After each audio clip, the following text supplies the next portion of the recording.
Yo, what's up, guys? We're going over 5 dividend stocks that I have carefully selected to be super safe, and they have very low dividend payout ratios. So there's some dividend stocks that have very high yields, but also very high payout ratios.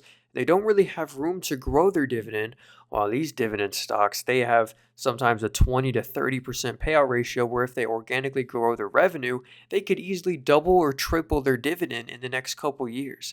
So that's why, my friends, I've carefully selected these to be super safe. There's no risk of them cutting their dividend. Hashtag not financial advice. But yeah, let's go ahead and get straight into it. So the first 2 stocks I actually don't own, but the last 3 dividend stocks I do own. And if you stick around, I'm going to show you how much of each dividend stock I own and my cost basis and all that stuff. So if you like this kind of stuff, make sure you hit the like button and subscribe if you're new. And if you leave a comment, I'll respond to every single one of them. But yeah, let's go ahead and get straight into the first dividend stock. All right, guys, the first stock on the list that I've carefully selected is ticker symbol MAA, or Mid-American Apartment Communities. So check this out. This one is actually right at where it was before the pandemic. So it's kind of a good deal right now. And I'm going to show you why they have so much room to raise their dividend. So check this out.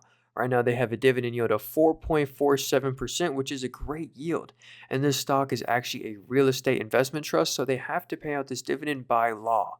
And I love it when they have extra room to grow their dividend. So check this out. For REITs, you want to go over here to the AFFO per share, which is this number right here. And as we can see, let's find a really bad quarter. So let's even go back to 2022. So a really bad quarter was $1.55. You see that? So $1.55 per share, and their dividend cost them $1.47 right now. So what's crazy is they just rose the dividend from $1.40 to $1.47.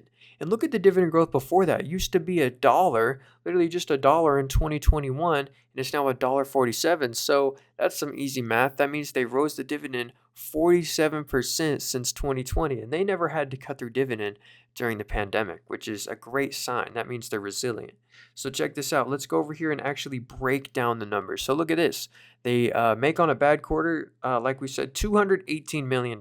They made in Q1 $218 million, and their dividend literally cost $164 million. That's why I said this company has a lot of room to raise it. And if we go to their diluted weighted average shares, most REITs actually issue shares and dilute you to get new capital and get new assets. But this company right here has only been diluting you literally nothing, only 1.03% year over year, which is a very safe sign for a REIT. I always like to check that for REITs. All right, so this right here is super important. Don't forget to drop a like on the video for me showing you these real numbers. So look at this. They're one of 8 public REITs to be credit rated A- or above. And check this out. They actually have 89% fixed debt to protect against the higher interest rate. So this stock should be good if interest rates potentially go up or are higher for longer.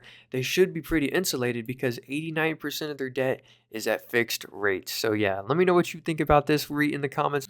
Alright guys, the next stock on the list is ticker symbol HSY, or Hershey's. Now this one has kind of fallen recently, and I suspect for 2 different reasons. One, it's because of the commodity price of cocoa, which is what you make chocolate with. And Hershey's is a chocolate company, but they also have their salty and snack business. But the commodity price of cocoa is at an all-time highs, and if there's fear about the Ozempic drug, the one that suppresses your appetite. I don't really think that's a big deal. But look at this. Hershey's is now trading at a forward PE ratio of 20, which is really cheap in my opinion, and it has a dividend yield of 2.82%. I love Hershey's because of their strong brands and the chocolate brands that I think will literally be here for the next 50 to 100 years. But let's check out their dividend history. So they just actually rose their dividend. So this is very impressive. They just rose their dividend from $1.19 to $1.37, but just in 2022, it was 90 cents, and before that it was 80 cents. I don't know why. They're really weird. They always do like half a pennies after their dividends. But anyway, it was 80 cents and now it's $1.37, which is kind of crazy. But let's actually show you how much their dividend costs them. So here's their net income per share. But what we want to look at for a dividend payout ratio, I like to look at is the cash flow per share. So check this out. They had a really bad quarter at $1.44 per share.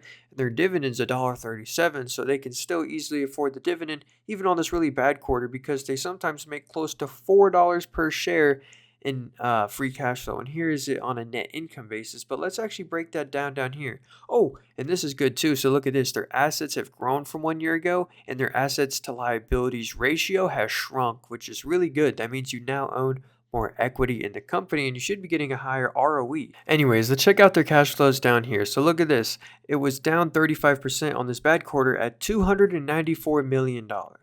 So on a really bad quarter, they make 294, and their dividend costs them, now after raising it now costs them $237 million. And if we scroll down here, as we can see, they sometimes buy back stock, like they bought back 200 million on this quarter back here. It sometimes stagnates, but if we go to their total common shares outstanding, it's good to know that you haven't been diluted as a shareholder. You actually now own 0.28% more of the company, which is a good sign. So they have total long-term debt of $3.79 billion, and as we saw their cash flows down here, in just one quarter they made basically $750 million in free cash flow. So the debt really isn't a problem here with Hershey's. And right here, someone made a chart of the price of cocoa versus Nvidia for some reason. Just to kind of show you how much the commodity has actually gone up in price, which is kind of crazy. But yeah. Alright guys, the next dividend stock I wanted to go over is actually ticker symbol EOG or EOG Resources. Now this one I own just over $1,000 worth of the stock, or 8 shares. Now I don't own that much of the stock because I don't think I should for my age, because this one is an oil-based stock, so it's commodity-based. But I want to show you their dividend history, and they have a rule. They have a rule that they will return 60% of all free cash flow to shareholders. Now, either that's through special dividends, which as you can see their dividend history right here, they have a huge history of paying out special dividends, and they just started a stock buyback program. So they care about keeping the stock up, and so the stock doesn't fall. They really keep a floor for these oil stocks because they always trade at low PE ratios. Like check this out, they have a PE forward ratio of 10 and a PE trailing 12 months of 9.83%. But anyway, their normal dividend right now is 91 cents, and they just rose it from 82 cents. And that yield, excluding the special dividends, so without the special dividends, that means the dividend yield is 2.85%. Now that means they right now, if you look at net income, that's a 25% payout ratio of net income. But if we go to their cash flow per share, it's like 12%. And I'm going to show you why they just have so much room to raise the dividend if you look at net income or free cash flow. And I look at free cash flow. And if we go to their balance sheet, they now own more assets and they have less debt. So you now own 5% more of the company because their assets to liabilities ratio went down basically 5%.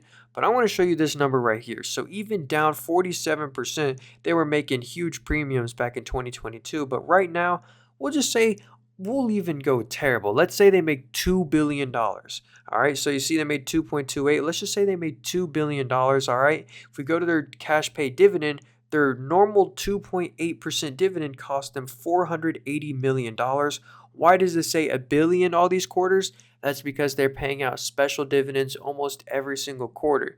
They stopped it in these 2 quarters because they were reserving up some cash. And if we go to their issuance retirement of stock program, they're spending hundreds of $millions buying back their own stock. So if we go to their total common shares outstanding, you now actually own 1.16% more of the company. And if we go to the issuance retirement of debt, or let's just go to their total long-term debt, or right now they have $5.25 billion of cash, which is crazy. That's even after doing the special dividends and stock buybacks. So where's their debt? All right, yeah, so they have $5 billion of cash and only $3.8 billion of debt. So they are so financially stable, in my opinion. Let me know what you think about this one, but they just have so much room to organically raise the dividend and pay you out special dividends. All right, guys, the next stock we're actually going over is in my Robinhood portfolio, and the stock we're actually going over is ticker symbol AFG or American Financial Group. Now, this one is a dividend stock, of course, and I'm up 15% on my shares, but right now the yield is 1.96%. And if we head over here to my dividend history, look at this. American Financial Group actually paid me a special dividend of $2.50 per share, which gave me $57, which is just a crazy return. But I'm going to show you why this company can even pay out more special dividends. So they have a market cap of $11.42 billion, but I want to show you their dividend history. So as we just saw in my Robinhood account, they paid me out this special dividend of $2.50, but let's look at their normal organic dividend of 71 cents per share that they just rose from 63 cents. And it was before that 56 cents. Look at this special dividend right here. They paid out $8 in special dividends. That's why I cannot miss out the next time they do that. How can they afford these special dividends? It's because look at all this free cash flow they're just milking out right now.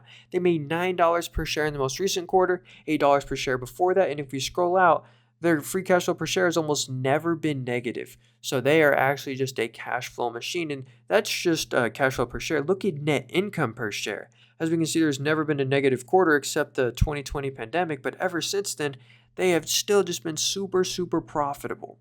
But I actually want to help you visualize how good and how much room they can raise their dividends. So on a really awful quarter, look at this, they made $110 million, all right? So in the awful quarter, they made $110 million, and their normal dividend cost only $52 million. Why was it more? Of course, it's because they're paying out these special dividends. Look back here. When they paid out the $16 in dividends, they paid out literally what's right now 11% of their market cap in dividends. So they are committed to returning money to the shareholder. And they're deciding to return it in dividends and not through stock buybacks, but they did just start buying back some of their own stock, which is a really great sign. So if we go to their total common shares outstanding, you actually now own 1.84% more of the company. So that means you haven't been diluted as a shareholder. And of course, that's why I own them. They have $1.23 billion of cash after paying out the special dividends and after buying back all that stock. So they have $1.23 billion of cash. And how much debt do they have? $1.48 billion. So as we can see, they are very safe. They could pay off all this debt if they wanted to. Look at their cash flows. They made $756 million in free cash flow in the most recent quarter. They made well over $1 billion just in free cash flow in the two most recent quarters. So they, of course, can easily pay off their debt. They're very financially stable, and I think they're going to continue to return so much money to the shareholder through special dividends. And if you don't want to own them, you can subscribe to my channel and watch along my journey because I own them in my Robinhood portfolio where I'm committed to never selling my shares of AFG for 5 years minimum. So if you come to my channel back in 5 years, and I will be still making stock portfolio updates, I should have never have sold it. All right, guys, the next stock on the list is ticker symbol CSL or Carl Isle. Now, I bought this stock at all-time highs at an average cost of $322 a share, and just since then, year to date, this stock is up 26%, but I can't say that this stock is overvalued yet because I have a price target of $800 for this stock by the year 2030. And I know that's very ambitious, but you got to sometimes set goals. And that's actually a goal that the company gave themselves. They projected to make $40 of EPS by the year 2030. And right now they make just over $15 of EPS. So I did a multiple on that. But anyway, right now their valuation isn't crazy. So they're trading at a 25 times trailing 12 months PE ratio, but a PE forward ratio of 21. And I'm going to show you why. They just have so much room to raise the dividend. And also this company is a dividend king. Well, actually not yet. In just under 1 year, in about 1 year, they'll be a dividend king. They're at 49 years. But let's look at their dividend growth history. So right now it's at 85 cents. If we scroll back down, just from 2020, it was 50 cents. They just have some insane dividend growth, but the yield right now isn't crazy high. I get it. It's only 0.87%, but they're returning money to the shareholder through other ways than just dividends. So obviously we know they're able to grow this dividend by so much because let's look at their free cash flow per share. It's $8 per share in the most recent quarter.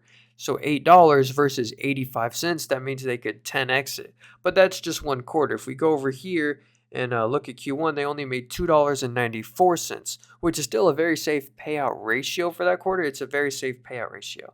And if we even just look at net income, they have a very safe payout ratio. So if their payout ratio for net income is 25%, for free cash flow, it's just around 12%. But let's actually visualize this even more. So most people, when they see their balance sheet go down, they think that's a very bad sign. Like, look at their assets. It went from 7.2 billion to 6.62. But I'm going to show you why that's actually not the case. So why did their assets just go down a bunch? It's because they just paid off a bunch of debt. They were at 2.28 billion. Now they're at 1.89 billion. And not just that, they also retired in the same quarter, or they bought back $300 million worth of their own shares. And look at their stock buyback program. They've been buying back so much stock.